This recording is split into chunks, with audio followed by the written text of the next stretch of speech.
अपने छोटे भाई को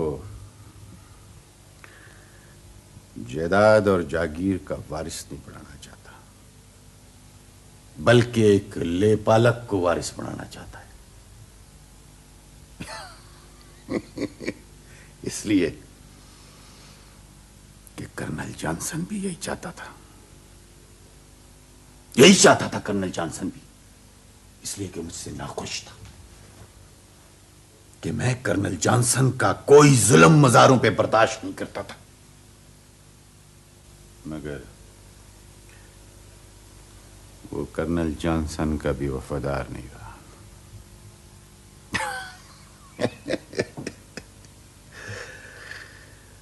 पाकिस्तान बन गया, अंग्रेजों का राज खत्म हो गया।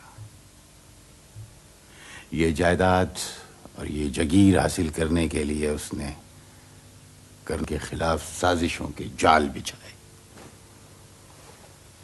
मैनू पता है उसने कर्नल जॉनसन के खिलाफ क्या क्या साजिशें की। उसे इस मुल्क से भगाकर उसकी जायदाद और जगीर का मालिक बन बैठा। सारे बुरे काम उसने मुझसे करवाए, इस धोखे में कि ये जायदाद और जगीर आधी आधी तकसीम होगी।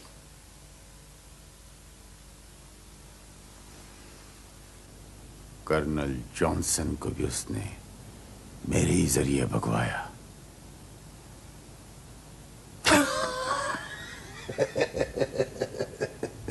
अब कहता है कि मैं बेईमान हूं, जालिम हूं। जवाब दे, बोल। चुप क्यों खड़ा है?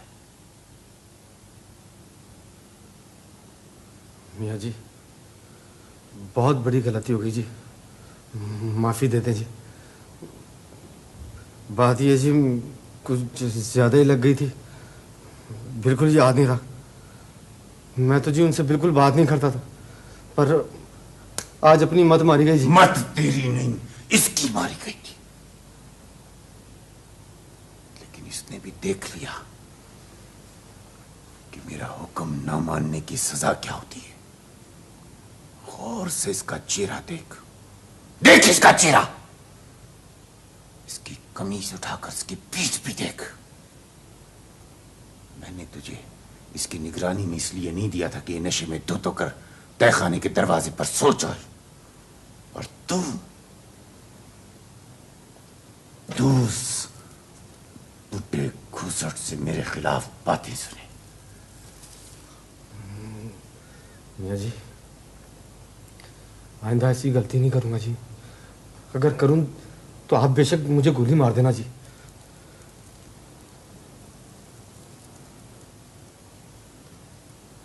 ये तेरी आखिरी गलती थी, आइंदा ऐसी गलती ना हो। तेनू पता नहीं मैं हर वक्त कितना चुकन्ना रहता हूं। और एक गल और सुन, जब तक इस घर में रहना है गूंगा और बहरा बन के रहना है, बल्कि आंखों से भी कम काम लेना। ठीक है जी। सुन लिया तूने? हाँ जी। जा।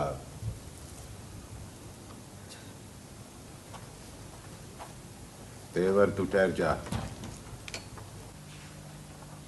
हेलो आंटी, क्या हो रहा है? आओ न्याज, मैं तुम्हारा इंतजार कर रही थी। बैठो। क्या आप जल्दी वापस नहीं आ गए? हाँ, हयात से मुलाकात नहीं हो सकी। मैं वहां गई थी, मौजूद ही नहीं थे। पता चला कि गवर्नर के साथ शिकार पे गए। कब तक शिकार से वापसी का प्रोग्राम? शायद कल या परसों तक। उसके असल प्रोग्राम का किसी को सही से पता ही नहीं। शायद मैनेजर इरफान अली को पता होगा, लेकिन वो भी साथ किया हुआ था। क्या अंकल हयात ने इरफान अली को अपना मैनेजर लगा लिया है? ये वही इरफान अली है जो कभी तुम्हारे बाबा का बड़े एतमाद का बंदा होता था।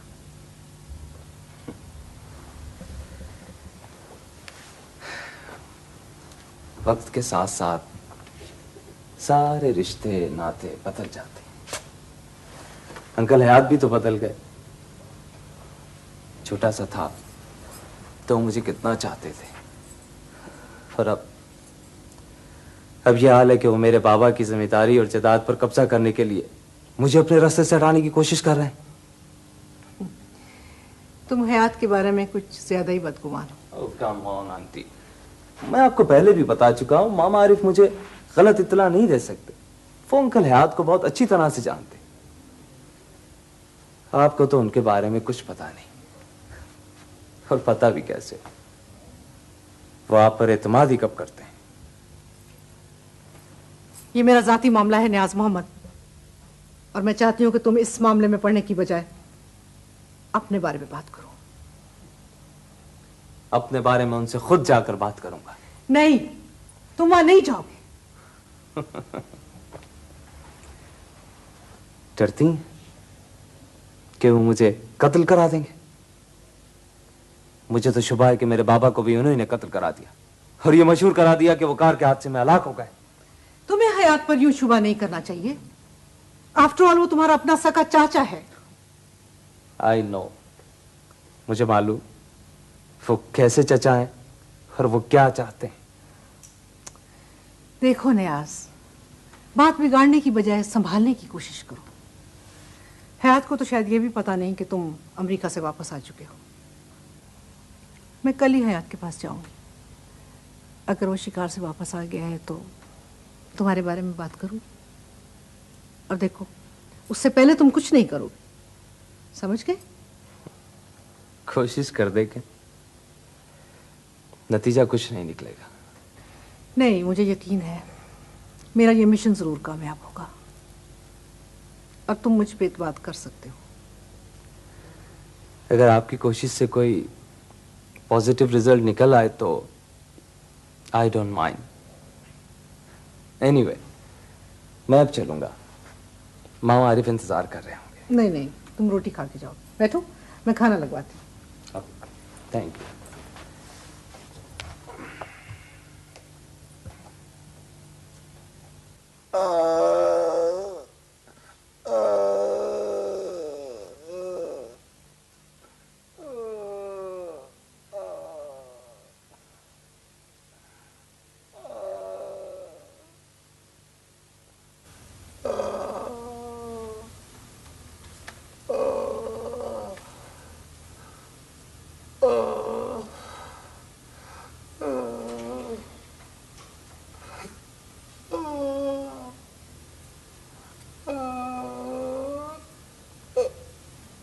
देवर, देवर, कैसी तबीयत है तेरी?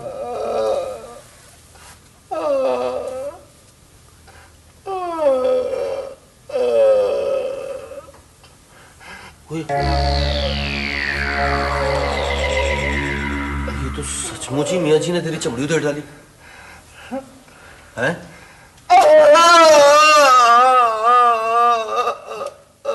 आराम से, आराम से, आराम से देवर।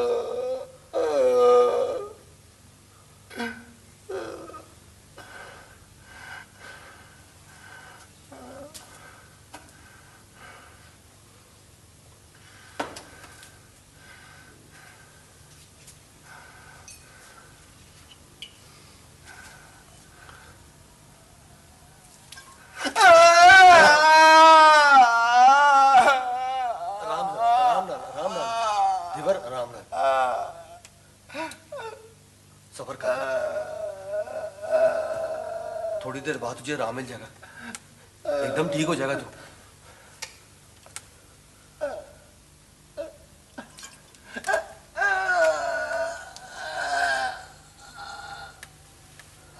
ऐसे ही लेटा रहे, ऐसे ही लेटा रहे।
लेटा रहे लेटा। देवर, अब कैसी तबीयत है तेरी? देखा मैंने कैसा तेरा फर्स्ट क्लास इलाज किया। मैं अपना भी इलाज इसी से करता हूँ। कल तक तू भला चंगा हो जाएगा। सो जा तू, सो जा सो जा।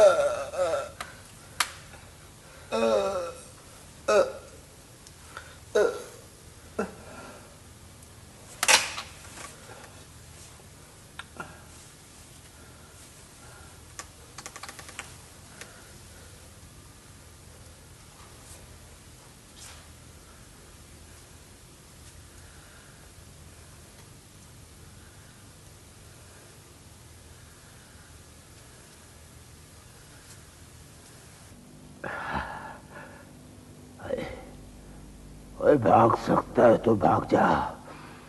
आज रात तुझे कत्ल कर दिया जाएगा। बाबा जी, ਤੁਹਾਨੂੰ कैसे पता चला कि मुझे आज कत्ल कर दिया जाएगा? पिछली रात हयाता और देवर यहाँ आए थे। तेरी लाश को कब्र में दबाने के लिए वो निशान बनाकर चले गए हैं। वो देख, वो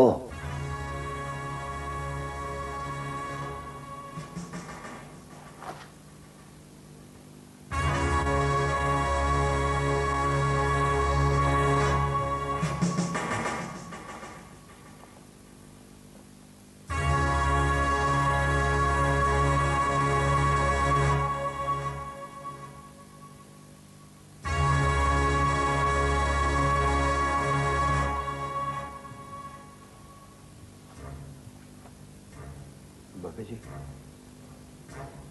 तू ठीक कह रहा है। अभी तो देवर ने सिर्फ कब्र का निशान बनाया है।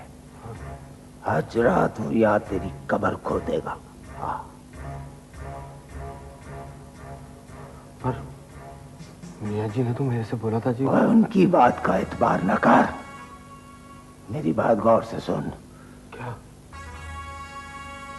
ठीक 12 बजे रात हवेली की सारी बत्तियां बुझा दी जाएंगी।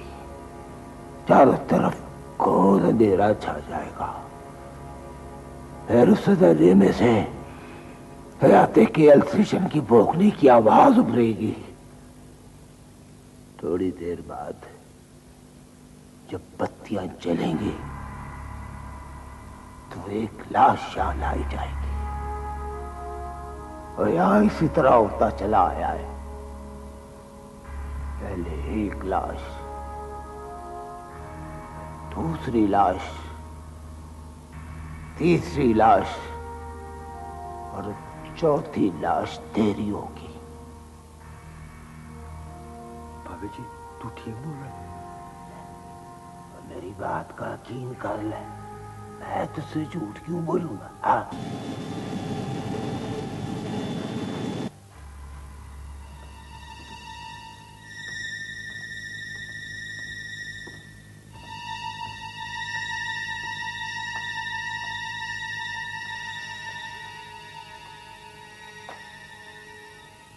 इंजेक्शन लगा लिया लाली?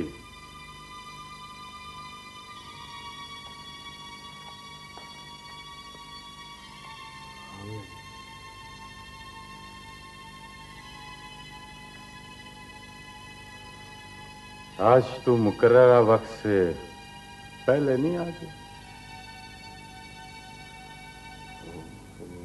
जी, मैंने तो पता नहीं जी। दीवर जब मुझे इशारा करता है जी, मैं जरा जाता हूँ। आप दीवर से पूछ लें जी। मैं सच बोल रहा हूँ जी। ठीक है।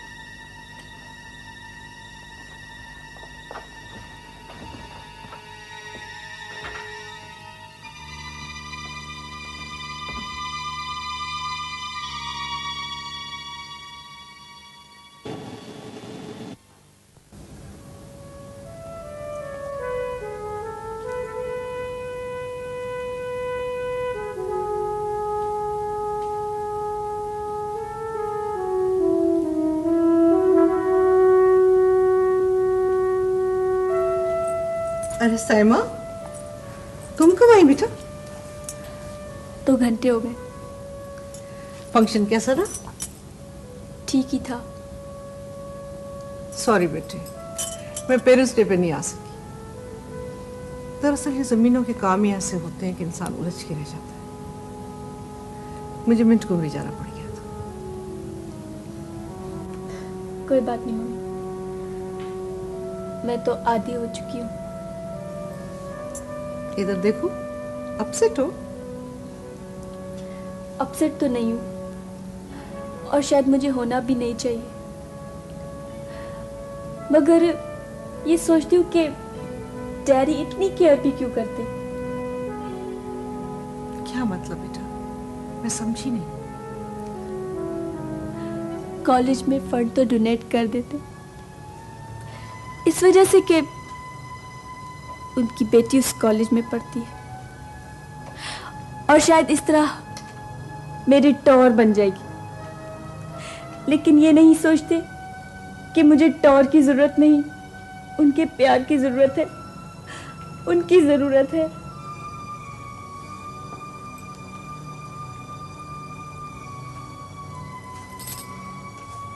तुम्हारी इस बात का मैं क्या जवाब दे सकती हूँ बेटा? जवाब तो नहीं दे सकती, मगर मेरी बात तो उन तक पहुंचा सकती है ना।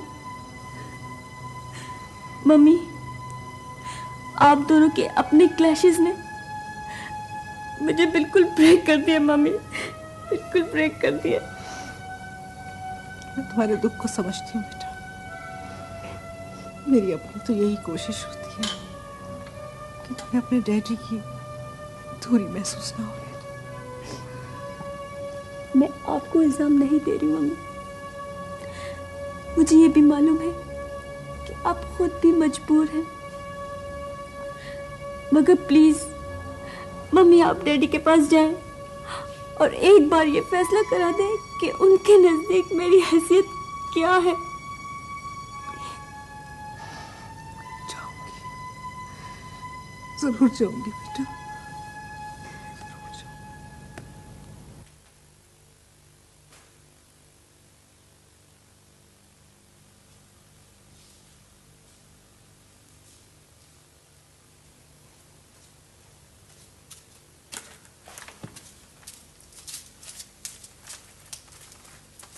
बेबे, थोड़ा पानी भी लिया।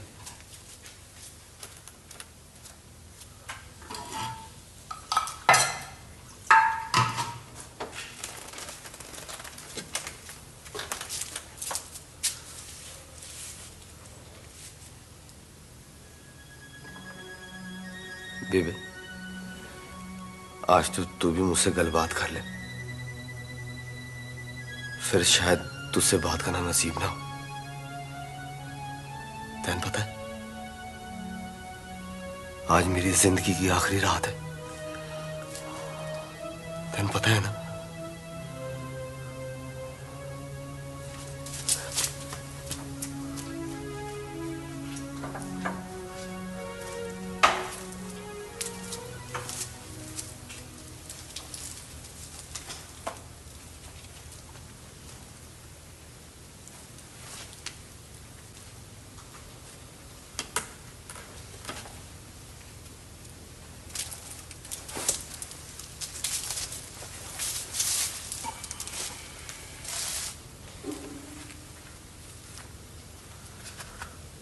नशा पानी करके है? कल ही करके है? बताया भी नहीं। लगता है कुछ ज्यादा ही नशा पानी कर लिया। यही बात है ना?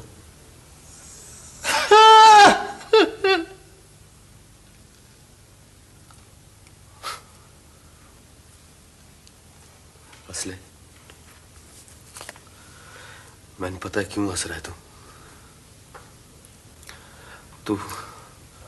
तू मुझे कत्ल करना चाहता है ना?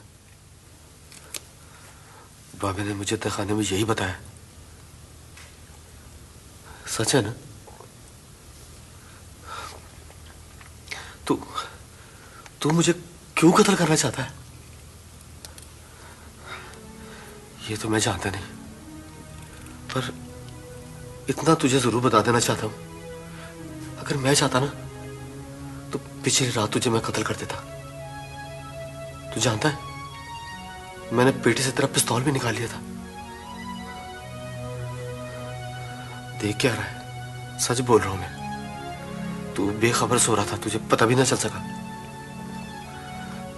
जिस तरह मैंने तेरा पिस्तौल निकाला, उसी तरह मैंने वापस भी रख दिया। मैं तुझे क्यों कत्ल करता? मुझे गुस्सा आया ही नहीं। और जब गुस्सा ना आए तो कोई किसी को क्यों कत्ल करेगा? कभी सोचा तूने? पर तू सोचता ही कब है? तू तो हुक्म का बंदा है। जो हुक्म तुझे मिल जाता है, आंख बंद करके तू पूरा कर देता।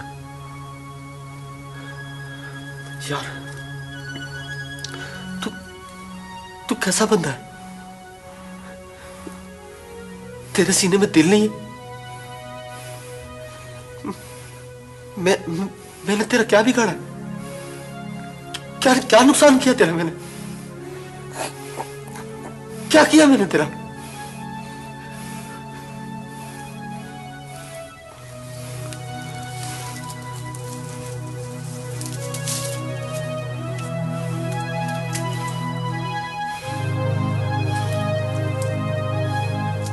कल सुन, ओए बूटे, मैं जा रहा हूं मलक एहसान बुच्चा की तरफ। रात का खाना वहीं खाऊंगा। ठीक है जी। अभी 8 बजे, 11 साढ़े 11 बजे तक वापसी होगी। लाहौर से मैनेजर इरफान अली आ जाए तो उसे कहना सुबह मुझसे मिल ले। बता दूंगा जी, बिल्कुल बता दूंगा। अब मेरी वापसी तक इंतजार करना, सोने ना चले जाना। और कोई हुक्म जी? नहीं।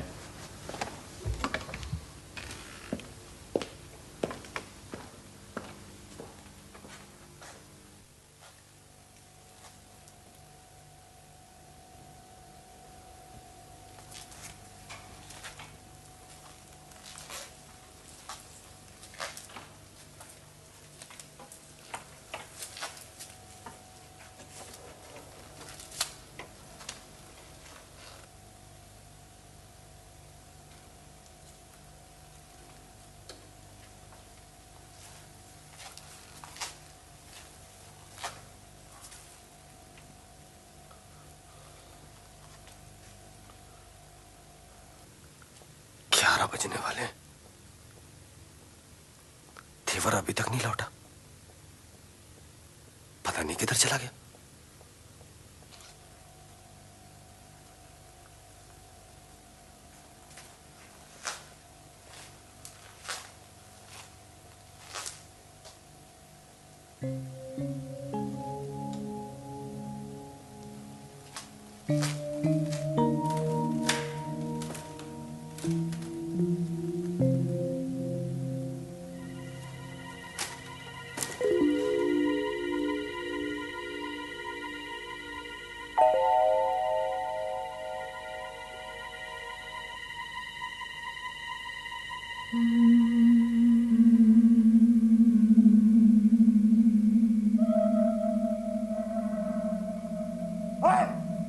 कौन है?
बाबे जी, बाबे जी, बाबे, बाबे।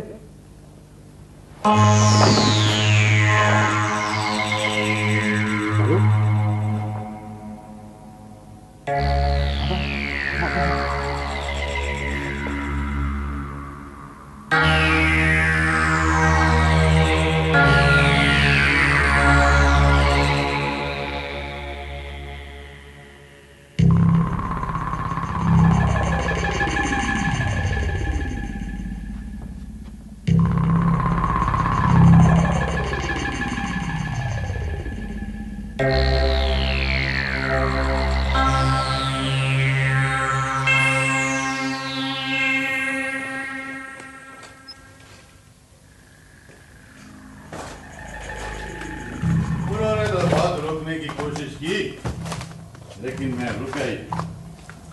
हमारे पास जो आना था। जनाब, मैं तो कल रात को भी आई थी। पता चला कि आप गवर्नर साहब के साथ शिकार खेलने गए। हाँ, तुम्हारे आने की इत्तला मुझे मिल गई थी, लेकिन तुमने इंतजार भी नहीं किया, वापस चली गई। आपके प्रोग्राम को किसी को सही से पता ही नहीं था। वो इरफान अली भी तो नहीं था ना। हो। पता चला वो भी आपके साथ गया।